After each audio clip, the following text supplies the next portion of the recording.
Comfort tea வாஷ்னு சொல்லுவாங்க, இல்லை எதுவும் போடக்கூடாது. போட்டு லாக் பண்ணிடுங்க. துணி லெவல் பார்த்தீங்கன்னா ஒரு 18 இல்லைனா 20க்குள்ளே போடுங்க. காயின்ஸ் ஏர் பின் அதில் இருக்கான்னு செக் பண்ணி பார்த்துட்டு உள்ளே போடுங்க. போட்டுட்டு டோர் லாக் பண்ணிவிடுங்க. இது ஃபுல்லாகவே டச் தான் உங்களுக்கு. இது ஆன் ஆஃப் பட்டன். ஆன் பண்ணுறது ஆஃப் பண்ணுறப்போ ஒரு 3 செகண்ட் அழைச்சி பிடிச்சிங்கன்னா ஆஃப் ஆகிடும். ஆன் பண்ணுறப்போ சும்மா டச் பண்ணிங்கன்னா ஆன் ஆகிடும். சரிங்களா? ப்ரோக்ராம் செலக்ட் பண்ணுறப்போ இந்த கொடுத்துருக்காங்க ரெண்டு பக்கம் கை சிம்பிள் மாதிரி. இந்த பக்கம் வேணுன்னா இந்த பக்கம் செலக்ட் பண்ணணும், இந்த பக்கம் வேணுன்னா இந்த பக்கம் செலக்ட் பண்ணணும். இப்போ நீங்கள் ஒரு ப்ரோக்ராம் வைக்கிறீங்கன்னா டைமிங்கு டெம்பரேச்சர் எல்லாமே உங்களுக்கு அந்த ப்ரோக்ராமே காட்டிடும். உங்களுக்கு எவ்வளோ நேரம் ஓட போகுது, என்ன டிகிரியில் துணி துவைக்க போகுது, எவ்வளோ ஆர்பிஎம்ல ஸ்பின் பண்ண போகுது, எல்லாமே உங்களுக்கு டிஸ்பிளே காட்டிடும். நம்ம வேலை என்னென்னா எந்த ப்ரோக்ராமே செலக்ட் பண்ணிவிட்டு ஸ்டார்ட் பண்ணிங்கன்னா மட்டும் போதும். ஸ்டார்ட் பண்ணிட்டீங்கன்னா டோர் நடுவில் ஓப்பன் ஆகாது. துவச்சி அலசி பிரிஞ்சு கொடுத்துரும். லாஸ்ட்டாக உங்களுக்கு எண்டு வரும். எண்டு வந்துட்டு டீப் சவுண்டு 3 முறை வச்சு மிஷின் ஆஃப் ஆகிடும்.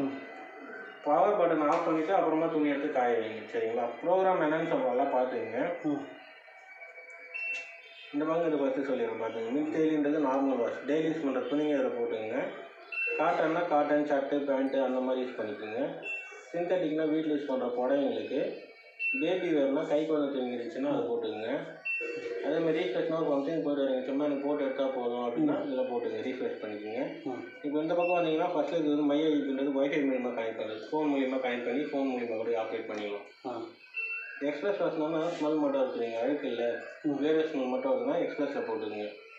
பல்கின்னா பெட்ஷீட்டு, தலைகாணி வர ஸ்வெட்ரு அந்த மாதிரி இருந்தால் அதில் போட்டுக்குங்க. அதேமாதிரி கேடல் வாஷ்ன்றது பட்டு புடவை, ஜிம்மிக்கு வச்சது, ஸ்டோன் வச்சது, எம்ப்ராய்டு அந்த மாதிரி எதனா இருந்துச்சுன்னா கேடலில் போட்டுக்குங்க. ஸ்பின் ட்ரை அண்ட் ட்ரிங்க்ஸுன்றது அலசி பெயிண்ட் கொடுக்குறதுக்காக இது கொடுத்துருக்காங்க லாஸ்ட்டாக.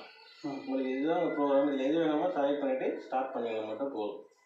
சரிங்களா? 2-3 போடுறேன்னா எல்லாம் கட் பண்ணி கலந்து போடுறீங்கன்னா இது மிக்சரில் போட்டுக்கோங்க. மிக்சர். வேறு டவுட் இருக்குங்களா? போட்டாலும் தெரியாது இருக்காது, யூஸ் பண்ணுறது. இதில் வந்து ஸ்டீம் மாடலாக கொடுத்துருக்காங்க. ஸ்டீம் மாடல்னா நீராவியில் துணி ட்ரை பண்ணிட்டு வரும் உங்களுக்கு. அது எப்படி வைக்கணும்னா, இப்போ நீங்கள் மிக்சர் வைக்கிறீங்கன்னா இங்கே ஸ்டீம் ஆப்ஷன் ஒன்று வரும். ஆமாம். ஸ்டீம் செலக்ட் பண்ணணும். செலக்ட் பண்ணுறப்ப இங்கே ஓல் லைன் நிற்கும். அப்போ நீங்கள் ஸ்டார்ட் பண்ணிங்கன்னா லாஸ்ட்டில் ஓடி முடிஞ்ச பிறகு நீராவிலே துணி கொஞ்சம் லாஸ்ட்டில் முடிஞ்ச பின்னாடி பண்ணுமா? ஆமாம், அதுவே ஆட்டோமேட்டிக்காக பண்ணுவாங்க. செலக்ட் பண்ணிட்டு ஸ்டார்ட் பண்ணணும். ஃபஸ்ட்டே ஸ்டார்ட் பண்ண தேவை. நீங்கள் ஃபஸ்ட்டு நார்மலாக வைக்கிறீங்களா? ஆமாம். அப்போ வந்து ஸ்டீம் செலக்ட் பண்ணிட்டு ஸ்டார்ட் பண்ணணும். அவ்வளோதான். ஸ்டார்ட் பண்ணிட்டு அது லாஸ்ட்டில் லாஸ்ட்டாக பண்ணிக்கணும். சரி சரி. வேறு எதுவும் கிடையாது. வேறு எதுனா இருக்குங்களா? அப்புறமா கோல்டு வாட்டர் வேணுமுன்னா அது அப்படியே கோல்டு வாட்டர்னா இதில் வரதே நார்மல் தான் வரும் உங்களுக்கு. நார்மலாக நீங்கள் செக் பண்ணுறப்பே 40 டிகிரியில் தான் வருங்க. உங்களுக்கு வேணும்னா இன்க்ரீஸ் பண்ணிக்கலாம். அதுனா டெம்பரேச்சர் வேரிகேஷன் 40 டிகிரி, 60 டிகிரி, 95 டிகிரி அந்த மாதிரி. அந்த மாதிரி நீங்கள் வேணும்னா இன்க்ரீஸ் பண்ணிக்கலாம், வேணும்னா டிக்ரீஸ் பண்ணிக்கலாம். அந்த மாதிரி இருக்கும் அதில். அதே மாதிரி இது வந்து ஸ்பீடு கண்ட்ரோல். ஸ்பீடு பார்த்தீங்களா, அதோட ஸ்பீடு கண்ட்ரோல் பண்ணுறது 120 1200 RPM, 400, 600, 800 அந்த மாதிரி நம்மளுக்கு தேவையான ஸ்பீடு வரைக்கும் நம்மளே கண்ட்ரோல் பண்ணி யூஸ் பண்ணிக்கலாம். சரி. வேறு சார் வேறு ஏதாவது டவுட் இருக்குங்களா? கீழே கீழே இது காயின் ஃபில்டர்னு சொல்லுவாங்க. அது வந்து நாங்கள் 6 months ஒன் டைம் நாங்கள் வந்து செக் பண்ணுவோம். செக் பண்ணுறது நாங்கள் பண்ணக்கூடாதுல்ல? நீங்கள் தெரிஞ்சால் பண்ணுவாங்க. தப்பாக இப்போ போட்டுட்டிங்கன்னா லீக்கேஜ் வராங்க. சரி. ஸோ அதுக்கு வேறு ஒன்றும் ஏன் ஏதாவது காயின்ஸ் இருந்தால் அதில் வந்துடும், அதுவே மாட்டிக்கும். அதான் மேக்ஸிமம் அது பார்க்க இது பண்ணாது. செக் பண்ணி தான் போடுவோம். இப்போ தான் மிஸ் ஆன பசங்க. அதேமாரி இதில் வந்து எமர்ஜென்சி லாக்கும் ஒன்று இருக்குது.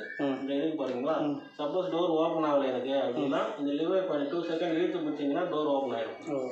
கரண்ட் போனப்போ அந்த மாதிரி பண்ணிக்கலாம். எப்போ ஓப்பன் ஆகாதப்போ நார்மலாக நடுவாக நின்றுச்சுன்னா அது அதுவே ஓப்பன் ஆகும். 5 minutes கழிச்சு ஓப்பன் ஆகும். நீங்கள் ஓப்பன் பண்ணால் நீங்கள் இழுத்தும் ஓப்பன் ஆகலைன்னா தான் நான் சொன்னேன். அது அந்த மாதிரி பண்ணிக்கணும். வேறு ஏதாவது டவுட் இருக்குங்களா? சரி சார், அதான் சேஃப்டி பற்றி சொல்லியிருந்தேன். சேஃப்டி வந்து ஃபில்டர் ஒன்று போடுற மாதிரி இருக்கும். உங்களுக்கு மெயின் சேஃப்டி அதுதான். சரிங்களா? இது வந்து ட்ரம்முக்கும் ஹீட்டருக்கும் கனெக்ட் பண்ணுற மாதிரி இருக்குது. இன்னொரு லிக்விட் ஐஎஃப் லிக்விட் யூஸ் பண்ணிங்கன்னா சரி. ஒரு 2 மட்டும் சார்ஜஸ் வரும். ஓகேனா பண்ணுவோம். எவ்வளோ அதுக்கு? 2 சேர்த்து பண்ணுற மாதிரி இருந்தால் 2890 இருக்கும்.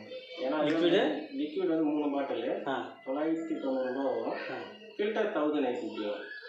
ஃபில்டர் எது இருக்கு எடுத்து அதான் உங்களுக்கு ஓகேனா போட்டுருவோம். இல்லை நெக்ஸ்ட் டைம் சொல்கிறேன். ஏன்னா ஸ்டார்டிங்கில் போட்டிங்கன்னா தான் அது தடுக்கும். இல்லைன்னா உங்களுக்கு ட்ரம் அந்த ஹீட்டர் வந்து பார்த்தீங்களா, ஹீட்டர் மேலே போய் லேயர் மேலே உட்காந்துரும்.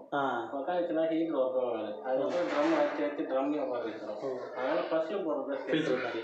ஃபஸ்ட்டில் போடுறது சேஃப்டி, அதுக்கப்புறம் போடுறது வேஸ்ட்டு தான். அதனால தான் இல்லை, நான் யூஸ் பண்ணது இன்னும் கொஞ்ச நாள் ஆகும். வேலைக்காரமாக தான் இருக்காங்க.